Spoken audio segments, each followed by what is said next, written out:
Good evening, everyone, and welcome to our final My Solar for All virtual listening session in this series. With this one focused on geographic distribution and equitable deployment and prioritization in program design and project selection. That was a mouthful. My name is Jennifer Acevedo, and I'm from EGLE's Environmental Support Division. And I know we had near 300 registered. People are slowly coming on in this beautiful evening. Before we really get started into the meat of the presentation and listening session, I wanted to share a few housekeeping items to help you with your participation tonight. So first off, I wanted to let you all know that all lines are muted. We will not be answering any questions in the Q&A box tonight, as this is a listening session. EGLE is going to present first, and then we'll describe how you can make a comment and open the floor to comments. We are recording the session and we'll post it to our YouTube channel along with sending an email out to those who registered. So with those items, housekeeping items done now, I'm going to introduce our speaker who is just going to give a brief presentation before we start the listening session. So Dr. Joy Wang, who leads our My Solar for All program in the Office of Climate and Energy, the floor is yours. Thank you so much, Jennifer. Good evening, everyone, and welcome to our listening session tonight. As Jennifer said, my name is Joy Wang, and I'm the director of the My Solar for All program here within EGLE. Today, I'll overview our federal and our state program for those of you who are joining us for the first time today, as well the types of solar projects that My Solar for All supports. I'll provide our current program status, as well as information on our Solar for Savings, My Solar for All Pilots RFP that is currently available. Share some of the engagement takeaways that we've heard from you all. They are by no means comprehensive, but some of the things that we have heard. And then some questions regarding geographic distribution, equitable deployment, and prioritization that we have and that we would love to get your input on tonight and through other input formats. And lastly, I'll talk about engagement and participation opportunities for you to stay engaged with our program. If we run out of time before you can speak, please feel free to send your comments to our email for the program at egle-misfa@michigan.gov. And please include the subject line, My SFA Listening Session 5 comments, so that we can track it accordingly. And if you have questions after this presentation, feel free to send them to that email too. So Michigan's award is from the U.S. Environmental Protection Agency's Solar for All program. We are a federally funded program that is dependent on those U.S. EPA funds. And that U.S. EPA Solar for All program is part of the Greenhouse Gas Reduction Fund created by the Inflation Reduction Act. The EPA program is intended to benefit low-income households, provide access to affordable, resilient, and clean solar energy.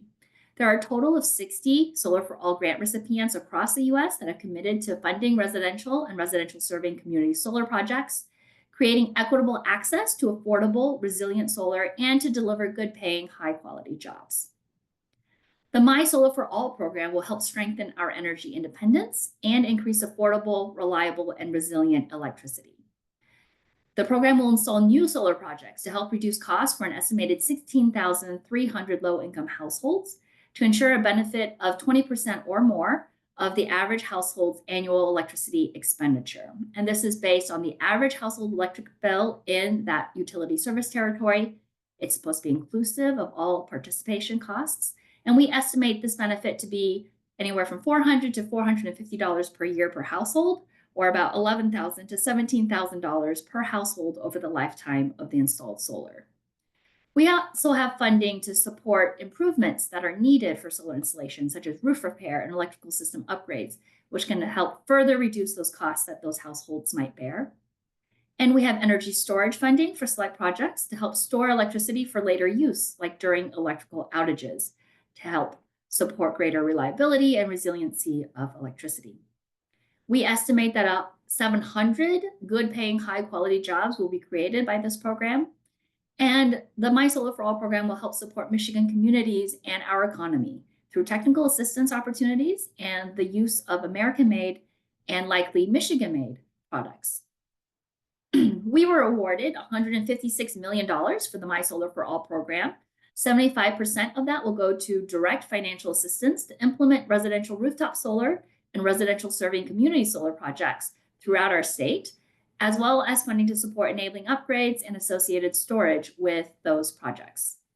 The remaining 25% will go towards technical assistance for our communities, workforce training, and to meet programmatic needs like vendor management and monitoring and compliance. So there are two main types of solar projects supported by My Solar for All. The first one is the residential rooftop solar. And that can be on single family or manufactured homes, as well as multifamily homes. And they can be either new, existing, rented, or owned properties. For the single family or manufactured homes, you can place them on the roof, on an outbuilding, such as like a garage, if it's like a separate building or a shed, ground mounted or elevated in kind of like a carport type of situation. And that solar energy is supposed to provide a direct reduction to that household's electric bill. In the multifamily setting, it can also be placed on the roof, on an outbuilding, ground mounted or elevated. And the solar benefits the low-income residents directly, either through that electric bill reduction or indirectly as a non-bill type of benefit. And in either case, the program participants should receive at least a 20% reduction to the average residential electric bill. The second type of project is the residential serving communities solar project. And these solar arrays have to be 5 megawatts AC or smaller in size. And the low-income beneficiaries of these programs have to be in the same utility service territory as the panel location. We anticipate two types of community solar projects under this aspect of the program. The first is front of the meter, where that solar is not necessarily connected to a customer meter. And the generated solar energy is then sold to the electric grid, and the participating low-income subscribers to the community solar then receive electric bill credits. There's also the possibility of doing behind the meter solar at community host sites. And like in the prior slide, these can be on the roof, on outbuildings, ground mounted or elevated. And the generated solar energy from these panels will then lower the host site's electric bill. And then the host site will then share benefits with eligible low-income beneficiaries. So over here, you can see, if this is the total amount of bill savings that the host site receives from solar, they will be able to retain a certain percentage of those savings, 50% or less, and they would have to donate 50% or more of the savings to low-income beneficiaries in some type of benefit program. And similar to before, we do anticipate that the participating low-income households receive a benefit of at least a 20% reduction to the average residential electric bill. And the behind the meter community solar program, we do believe supports a lot of innovative benefits and how those benefits can be shared with participating customers. The EPA definition provides some flexibility there in that it does not require that those benefits be shared on the participant's electric utility bill. And so those benefits could be shared in other ways, such as other types of bill credits, like a water bill or a wastewater bill, to provide educational scholarships or educational program stipends, job training or workforce development, financial literacy programs and services, wellness programs and services, and a whole bunch of other possibilities. So it really allows communities to decide what types of benefits best support their needs and to develop a behind the meter community solar program that provides benefits to low-income households in those areas. These benefits do have to be additive, though. They either should be a new benefit program or an expansion of existing programs serving low-income customers so that new eligible low-income participants can be served through these community solar benefits. And each of these beneficiaries must receive that 20% or more reduction on the average residential electric bill, which we estimate to be around $400 to $450 per household per year. This is a timeline of where our program has been and our current status. The Michigan submitted its application for the Solar for All program in October of 2023. We received our award notice in April of 2024, and shortly after that began working on revising our work plan and seeking EPA approval for that. In that process, we had our interest form, and we heard from you all that there was this need and urgency for deploying these funds. And because of that, we actually added pilots to our work plan based on your feedback. And those were approved by our project officer at the EPA. We onboarded me during that period and also posted our RFP for our program design consultants and engagement consultants. We onboarded 2 contractors to support us in engagement and program design in February of this year. And shortly thereafter, we started engagement and program design activities. We initiated our listening sessions. We have surveys, requests for information available on our websites. We've conducted focus groups and interviews.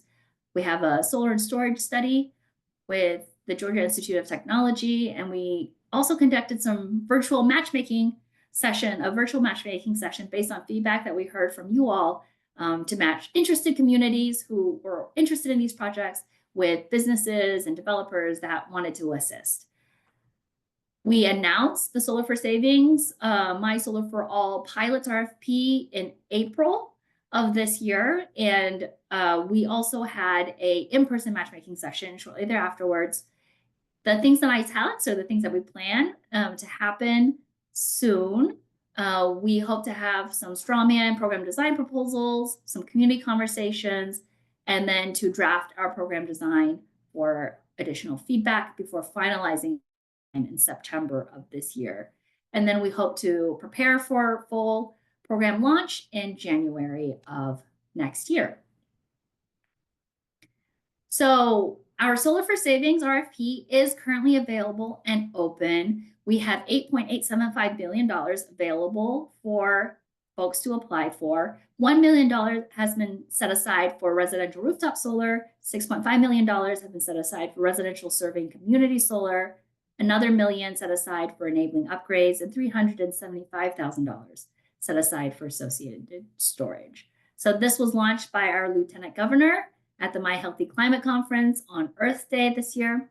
And eligible entities to apply for this funding include eligible property owners, governmental entities, tribes, nonprofits, municipal and cooperative utilities, and schools, colleges, and universities. We're conducting 3 rounds of application reviews. The first one is on May 30th, and then we'll conduct another one on June 30th and July 30th if we haven't already awarded all of the funds by then. So we will review all the applications submitted by each deadline to be considered and make awards to projects that come in each batch. And if there's still remaining funds, we will move on to additional rounds of review. So we did have questions for the RFP that were sent in by the deadline, and we're in the process of responding to those and hope to post them by May 19th. So please keep a lookout for that. And you can see our website for more information on the Solar for Savings RFP, or you can scan that code on the screen. Some engagement feedback that we've heard thus far include prioritizing vulnerable households, especially those with high energy bills and facing frequent electric outages.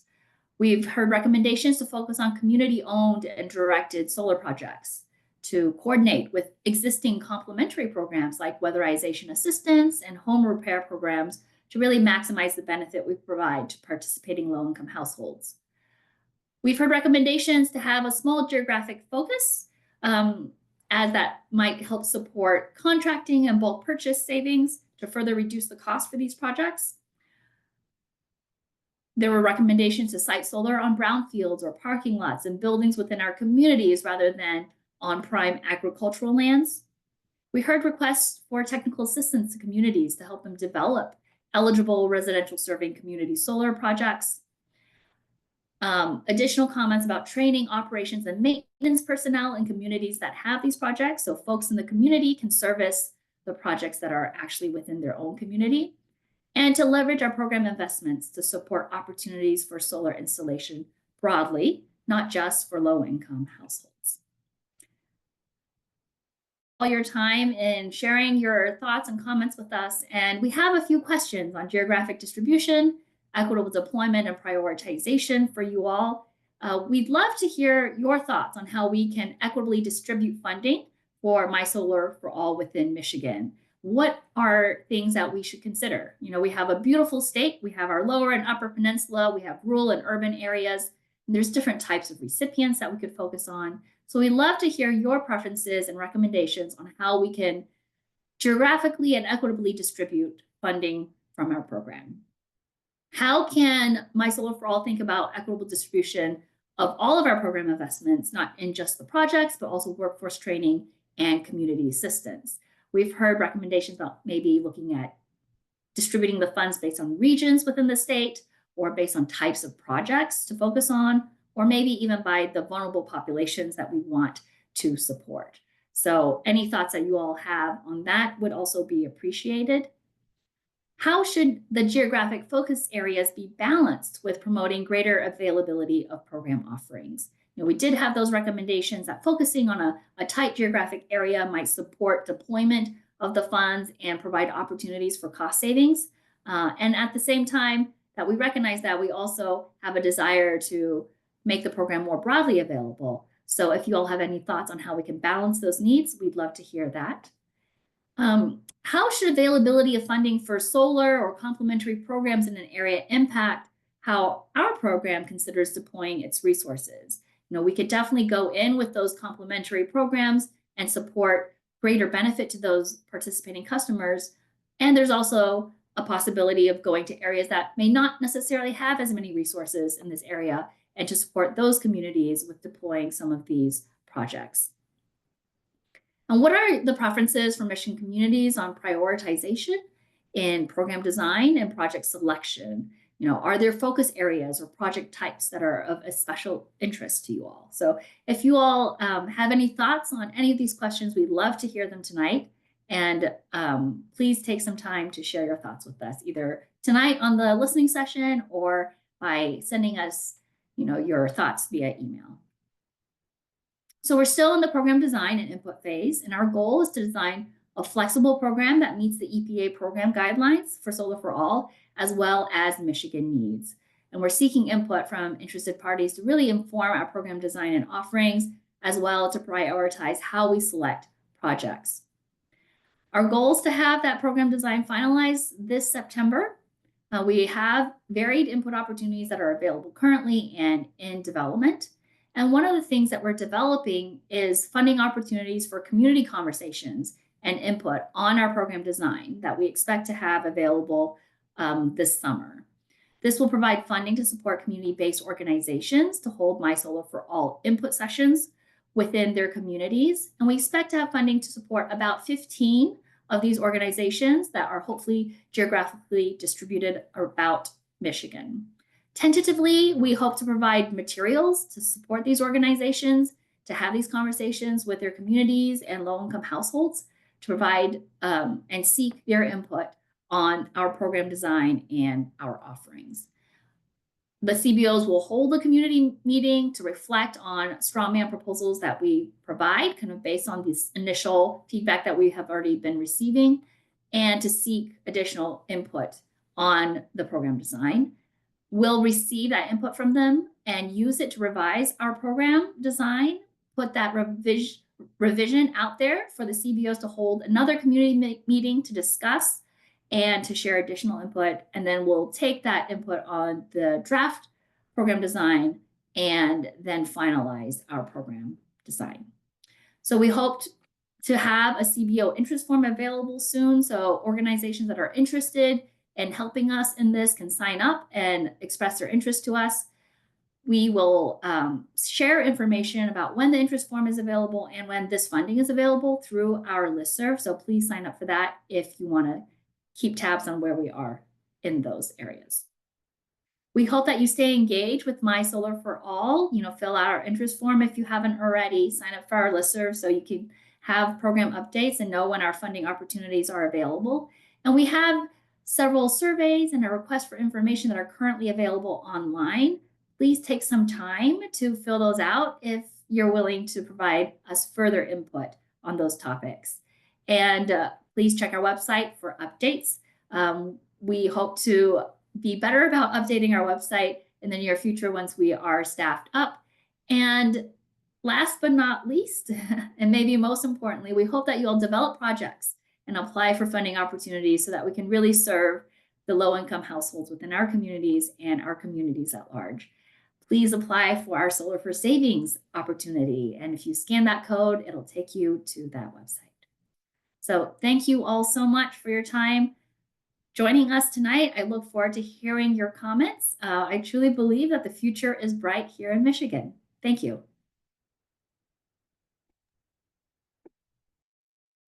Thank you, Joy. That was a lot of really good information and thoughtful questions for tonight's session to think about.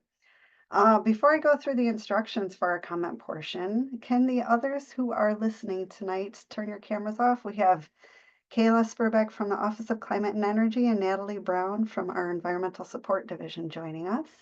And they'll be listening in to your comments. So just a reminder that tonight is a listening session. We will not be answering questions, so don't put anything into the Q&A box. If you do have a comment, please use the raise your hand icon. Most of you, it's in the toolbar. My toolbar is on the bottom, and you'll be added to our queue. If we have anyone, I don't think we have anyone on the phone tonight, but if I am mistaken, you will just hit #2 to raise your hand. And then Natalie is also going to be helping us, and she'll keep a list in the chat of people who are on deck so you can be prepared to unmute when it's your turn. We'll call your name, and when it's your turn to speak, please say your name and organization if you represent one. And we are here to listen, and we really appreciate you spending this time with us. We are limiting each comment to 3 minutes each, and you can only comment one time. But as we have noted before, if you have additional comments, you can send it to that eagle-misfa@michigan.gov, and we'll make sure we get everything there. So when we do call on you, you'll see a timer at the top right of your screen. As it's approaching the 2-minute mark, you'll see it turn orange and then red as it approaches 3 minutes, and you'll hear a beep to end your comments so the next person can start. I think I got everything. I know I said it really quickly, but we are going to go ahead and get started. I only see 2 hands right now, so hopefully we have about 65 in here, so hopefully we'll get some more. But we will go ahead and get started with David Larson.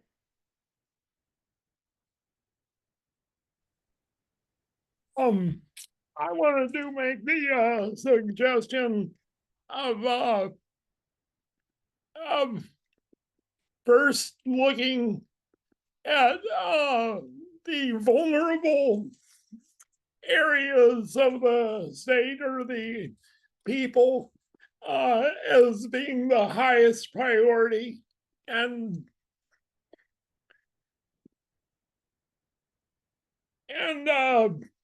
in terms of regions, projects I think should be based on population. So if 15% of the UP is 15% of the projects should go to that particular region, and use it by population and come up with a that way it would be fair to everyone. And lastly, the type of projects,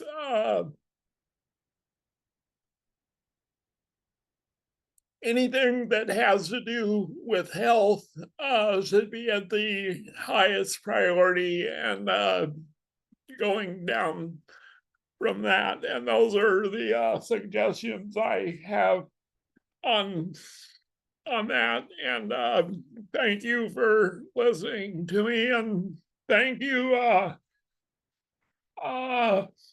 Joy, for your presentation. It was very informative. Thank you, David. Next up, we have Eric Shannon.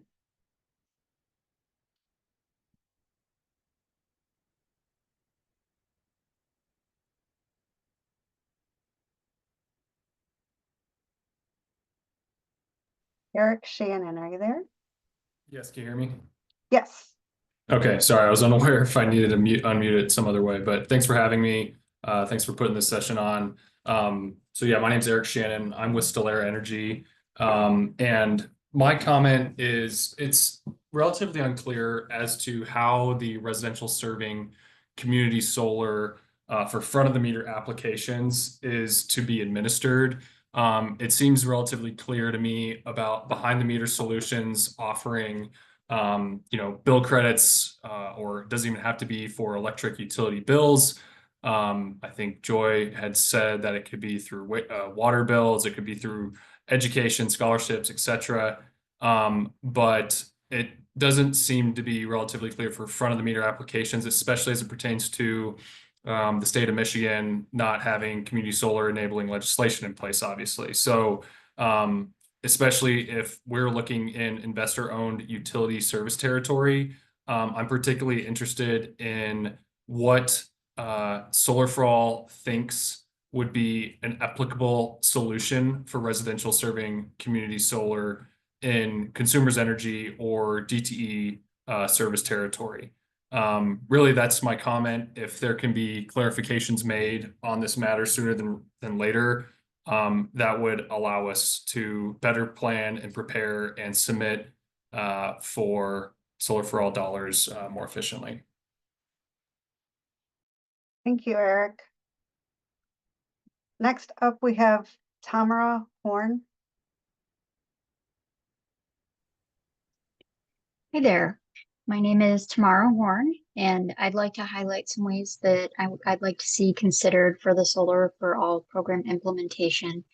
A few months ago, I had solar panels put on my roof, and through that process, I learned just how informative it can be for an installer to explain each step of the process. And installing solar energy is creating new habits for many Michiganders. And if it's rooftop solar, it includes things like learning how to open an app on your smartphone or your computer and monitoring live if the sun is shining strong enough that a person should take advantage and run an appliance or charge devices. So because of direct hands-on experience with solar energy is new to so many residents like me, I recognize now the importance of having someone I trusted who explained the steps of the process. Consequently, I think it would facilitate equitable installation across the state if there's a clear and well-explained process for community members who benefit from Solar for All projects, no matter if it's rooftop solar, a multi-family project, residential serving community solar, or battery storage, and that communities are brought along in tandem with a project to learn and give feedback. This leads to my second point, the importance of selecting geographic locations where communities have not necessarily had much exposure to solar energy systems. Selecting programs and pilots in high density neighborhoods that currently have low interaction with solar projects, or on community hubs of activity in rural areas, is a tangible way for everyone to learn and understand the economic and health benefits together as we shift to solar energy and other less familiar energy sources. Solar projects in areas of low familiarity to solar energy should certainly receive serious consideration. Thank you for listening and considering my comments tonight. Thank you, Tamara. Next up, we have Joe DeForce.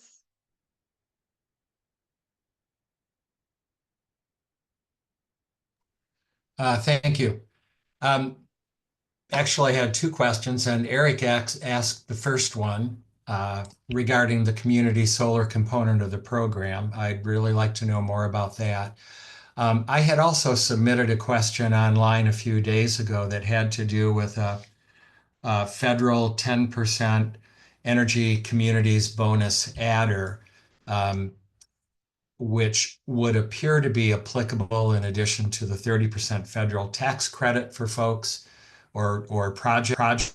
But it's been very unclear to me whether anybody has any experience with that. So I guess the question I'll leave you with is some of these questions it's important for us to have answers to these questions before we consider making application to the program. So where should we look for answers to the questions that are pertinent to future projects? Where should we look for those tonight? Thank you, Joe. And Joy, if you want to go ahead and respond to that question. We do have like a response to questions going out, but I think, is that for the pilot only? It's for the pilot's opportunity, but it's kind of applicable generally to the program at large in terms of, you know, the definitions and eligible projects and things like that. Yeah, and usually we don't go back and forth, but I just figured this was important. And what we can do is when we send a follow-up email to everybody who registered, we'll make sure you have the right links and know you guys will be the first ones to get the answers to these questions that we're posting online. All right. Moving on, we have Janice Hazel next. Good evening, and thank you for the opportunity to speak today. My name is Janice Hazel. I live in Detroit, and I serve as the volunteer community representative for the DTE Low Income Solar Council, My Green Power Community Impact Pilot, which is as a result of the Michigan Public Service Commission settlement agreement in 2021. I'm here to emphasize the importance of equitable and geographically just deployment of solar for all funding, particularly in support of the My Green Power Community Impact Pilots in Detroit, Highland Park, and River Rouge. These communities have borne the brunt of environmental injustice for decades and must now be prioritized in a meaningful, transparent, and measurable way. First, I urge EGLE and program administrators to ensure that funding distribution reflects not just geography, but also historical and systemic burdens such as redlining, industrial pollution, and energy insecurity. These are frontline communities where high energy burdens, poor air quality, and outdated infrastructure converge. The pilot projects must deliver tangible economic and health benefits directly to low-income residents and renters, not just property owners and large-scale developers. Second, it is critical that program design incorporates community co-ownership, not just participation. Let's move beyond consultation toward collaboration. Residents should have clear avenues to co-design projects, determine siting priorities, and receive benefits such as utility bill savings, job training, and local hiring. For example, community solar projects should prioritize local subscription models that reduce utility bills at least 20% and include workforce pipelines for solar installation, maintenance, and management. Third, we need geographic equity and distribution across the Tri-City region. That means Highland Park, often left out of regional investments, must receive a proportionate share of funding, not just in dollars, but in long-term outcomes. Each community's unique needs, such as land availability, grid interconnection challenges, and housing stock, must guide how resources are allocated. Finally, we call for transparency and accountability in how projects are selected. There should be public reporting on where every dollar is going, what criteria are being used for prioritization, and how benefits are measured and verified over time, using metrics like reduced energy burden, job creation by zip code, and emission reductions localized to those overburdened areas. In short, equity must be embedded at every level of program design, not just in words, but in budgets, benefits, and decision-making power. Again, thank you for the opportunity to speak, and I do appreciate the use of these funds. Thank you, Janice. We have one more hand raised. Just a reminder, if you'd like to make a comment tonight, use the raise hand icon in your Zoom toolbar. So up next, we have Ray Myers. Good evening, everybody. This is Ray Myers. I represent Michigan Solar Solutions. I'm also just looking for some further guidance on the community solar, as echoed by the other two gentlemen, just to understand how that actually ends up playing out for folks. It's definitely unclear with the in front of the meter aspect. You know, and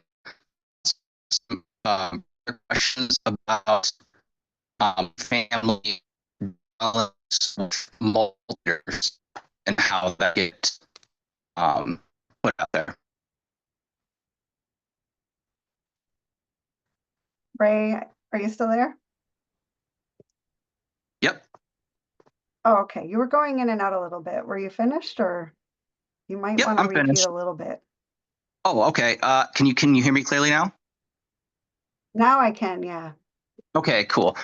Just looking for some further guidance on the community solar front of the meter for residential, and then also looking for some guidance on multi-family dwellings with multiple meters.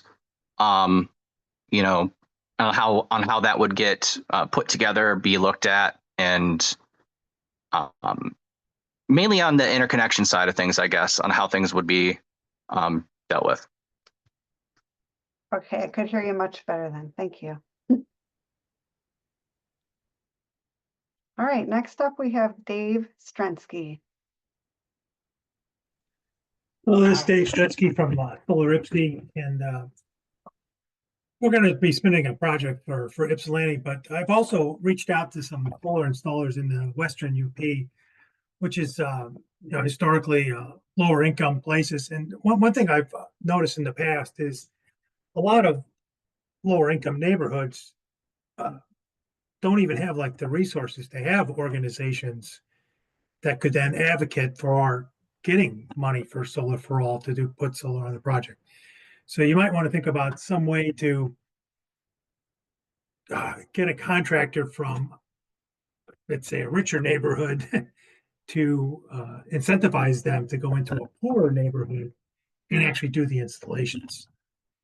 So you want to make sure that you get installations in the Upper Peninsula, in the lower income neighborhoods, they're more rural. And again, I'm convinced that if you do a lot of installs in a small location, like a township, a city, a small city, that the contractor could get economics of scale. And then it might make sense to have a remote or a regional contractor come into a town, spend a month or a couple of weeks and do a bunch of installs.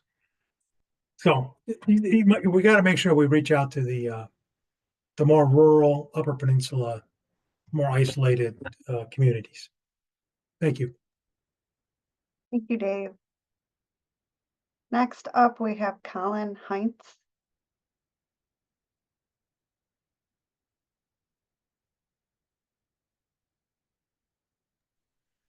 Hi, thanks for taking the time to listen to different people. And I've listened to quite a few people talk already.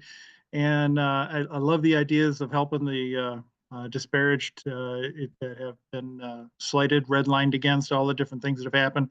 But the truth is the return on investment. Where's the state? Who are the people going to get the most from this investment? And I think, and it's going to sound blunt, but it's new construction. New construction is on the birth of opening up. It's easier to install. It's cheaper to install in new construction than retrofit old homes.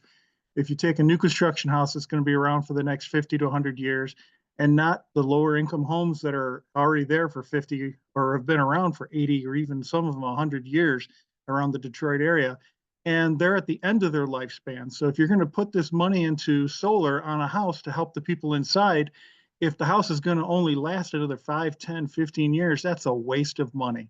That is a waste of where we should put that investment.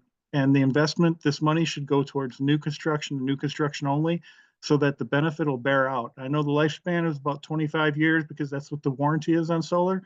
But the truth is that their solar panels still producing after 40 years. It's less than initially when they're new. Everyone knows how solar works, but the idea is that the return on investment has to be new and new construction. That's my point. It's cut simple. Thank you for your time, and I appreciate it. I really appreciated listening to everybody else. Thank you, Colin. Next up, we have Eric Irish.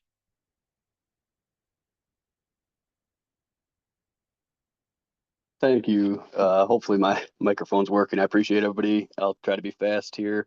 I'm here representing Fresh Start Clubhouse. It's a community-based mental health program. And as you may know, people with mental health issues often have financial issues as well. So I was curious if there's any kind of partnership availability through that.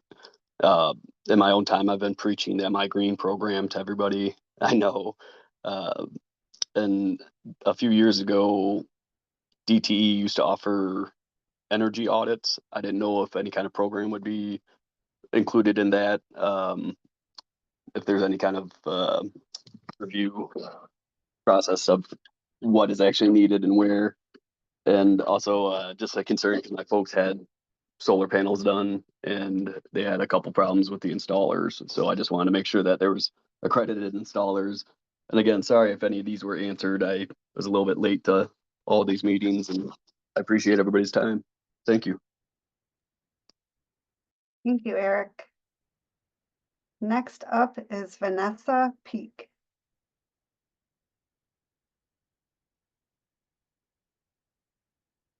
Hello. Hello. We hear you. Hello. Oh, okay. Thank you for the opportunity to speak. As a Detroit resident, I think most of us have concern in the city of Detroit, in the inner city neighborhoods of Detroit. Many people are living in deplorable houses that are utility burdened. Many of these houses in which they are living in, some people have brought them from Detroit Land Bank, and many of them are actually renting houses from slumlords. And so I'm not, I'm concerned that if this program will really benefit Detroit residents when you have houses that are already in deplorable conditions, and what's really going to be done to ensure before we can look at solar, we have to consider the condition of the home. In many cases, new roofs are needed. There are just so many things that are needed to get the house up to a certain standard to really benefit from such programs. And in our community in District 3, the landlords have just demonstrated they're only concerned with one thing, and that's just money at the end of the day. And so I think in order for this program to be effective, that there needs to be a lot of education amongst residents. There needs to be also participation from grassroots nonprofit organizations, and really need folk to really speak to what happens in Detroit, where you have residents who are utility burdened and the conditions of the houses are such that they would really benefit from a program like this, but the houses need to be rehabbed. So if someone could speak more to that. Thank you, Vanessa. Thank you. I do not see any other hands raised, but I will give it a few seconds here. Anybody has a comment, please use the raise hand button. And we do have another person. Well, just wanted to remind everybody, we will send an email out after with the recording of this listening session. Also, we have all of our recordings up on our YouTube channel. So I did hear, I forget who it was, mentioned that they've been late to some of these, but you can see all of the presentations and hear the comments. But in the email, you'll also get some links to some resources, and we can follow up there. So, and if you have additional comments or questions, like we said, and what's on the screen, you can email that email address that's on the screen, eagle-misa@michigan.gov. All right, so we do have one more person with their hand up, Jay Blankhorn. Hi, thank you for allowing me to speak. Just wanted to double check. I work for a municipal wastewater utility. Would there be any ability for us to apply for funds? We do serve some disadvantaged communities, and we might be able to utilize solar on some of our buildings. Thank you. Thank you, Jay. All right, any other comments? All right, I am seeing no more hands. With that, I'm going to send it back over to Joy to close out the session. Thank you. Thank you, everyone, for oops. Always surprises me. Thank you, everyone, for sharing your thoughts with us tonight. We really appreciate it. And we have been logging your questions, and we'll try to answer as many of those as we can in the follow-up email. So we hope that you do stay engaged with our program. Share your interests with us, sign up for a listserv to remain updated on what we're up to and any of our new funding opportunities. And we have a variety of other input formats available, our request for information, our surveys that you can see here. Feel free to scan those codes to take you to those surveys. We will be updating our website with things as they occur, so check that out for updates. And please develop projects and apply for funding opportunities. We heard some of your questions tonight. We'll do our best to answer as many of those as we can to help support you all to do that. And if you scan that code, you can see our Solar for Savings pilots RFP that is currently available. So thank you all so much for spending your time with us this evening and sharing your thoughts. We really do believe the future is bright here in Michigan and look forward to deploying these program resources within our state. Thank you.